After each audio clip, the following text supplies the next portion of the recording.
You know, one of the things that we think about when we start talking about how we're close to the end, we're going to be getting those results. You're right to give us that procedure, because it still is going to be a long road until our government, the next government, is fully established. But let's talk a little bit through those issues and some of the challenges, certainly, that process will be meeting. And for that, we are joined here at the ROC by Setlhalogile Matlala, who is our political analyst. Good morning. Morning, Naledi. How are you feeling? I mean, here we are really close to the end of the results, that is. I feel as most South Africans feel, not necessarily know what to expect going forward after this kind of elections outcome. Yeah, I mean, the thing is, there have been so many surprises. I was speaking to our reporter, Junior Kumalo, earlier, and talking about, you know, when you look at the different sort of coalition groupings that one would expect going into this election, for instance, the multi-party charter, you start to look at the numbers, you're thinking, okay, this is actually going to be quite a tough negotiation post the election. So the likelihood that we're about to meet the targets that Aldrin has just been talking about there on the screen, I mean, by the time we get to the Assembly Rules Committee establishing its structures, that's a long way down the line. What are the challenges that you think these political parties are going to be having in the run-up to that? Naledi, I think one of the things that people are looking at is how the numbers are telling up and coming up with all sorts of permutations for possible coalition governments. But they have not necessarily applied their mind. What are the impact of coalition government on our public administration? I think we have been experiencing political fragmentation for quite some time, especially local government level, and we have seen how communities have suffered in the process. So the idea here is, I think parties should have this thought ingrained in the negotiation principles or processes. What is the likely impact of any coalition government on the capacity of the state, especially when we speak of state capabilities, because South Africa suffers from a deficiency in that regard. So what would be the interface between the political administration and the politics, and that impact on state capacity? Because ultimately, it is public or state institutions that will determine the success of any coalition government that ultimately these parties decide to put together. Yeah, you know, there is also the fact that you also have these allegations and complaints coming from political parties just on how the IEC has handled the elections, and, you know, the possible delays that could put in place as well before we actually have a government that is set up. The MK party has made allegations of vote rigging. A few political parties in the Western Cape has complained about how this election has been handled by the IEC. The likelihood that you'll see, that you think we might be seeing back and forth through the courts as well? I think that's a very interesting question, considering that over the past 2 days, the IEC has been dealing with complaints-related issues. But they've been kind of dismissive to say that those are isolated incidences and in the bigger scheme of things are quite immaterial.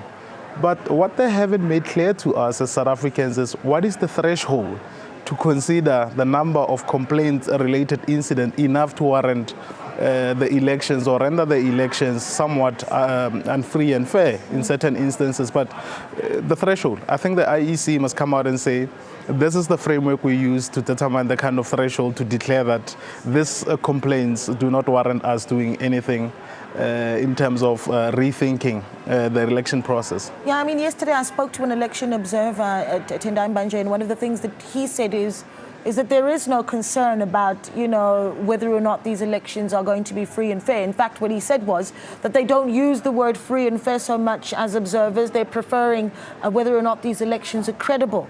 And at the time that we spoke, it was when in the morning, the dashboards across the country were off.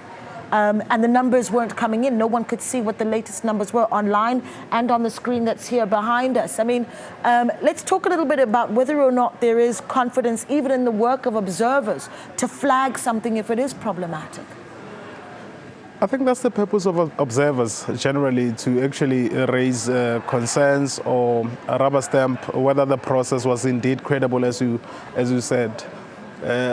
For the screens being off, I think there's quite an easier way to verify if the figures tally up indeed to what is being displayed at the National Results Operations Center.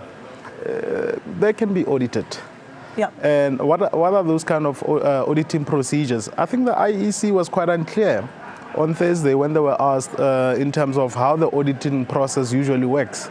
They made claims that the results are kind of audited, but by who? I think that's the ultimate question. Yeah, we were told that the auditing process is taking place by a body of auditing firms, and the question is who? And does where, it matter? Yeah. And why? Do we have this auditing representatives at every voting station and voting district across the country?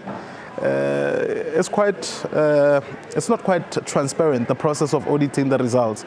And I think if the IEC ultimately fails to ensure that, you know, the processes run on the Batopoli principles of openness, transparency, and accountability, and so on and so forth, they might risk the credibility of the election process, especially as we've seen over the past few days, where there has been a number of complaint-related incidences. I think the IEC needs to come up with a clear, transparent manner in which those issues are sorted out. Yeah. Well, we are expecting that now that we're at 96.7% of that, 96.8% of the votes counted, that we will get to 100% today. Do you think that the speed at which the IEC has worked is warranting of their credibility? Look, I think it was always going to be a tall order for the IEC to keep up with the timelines that they have previously set. But I think they have extended the counting process by a day or so, especially incorporating the regional ballot, which ultimately equates to the number of national ballots. So they were going to need more time to actually go through the process of counting. Also, there's still the issue of actually sorting out the grievances and the complaints. So so they had to give themselves sufficient time, and I think they did exactly that. Let me ask you this. The one thing about this election that is particularly interesting is that for the very first time you've got independents that are running. Are you happy with the clarity on how the independents are faring so far?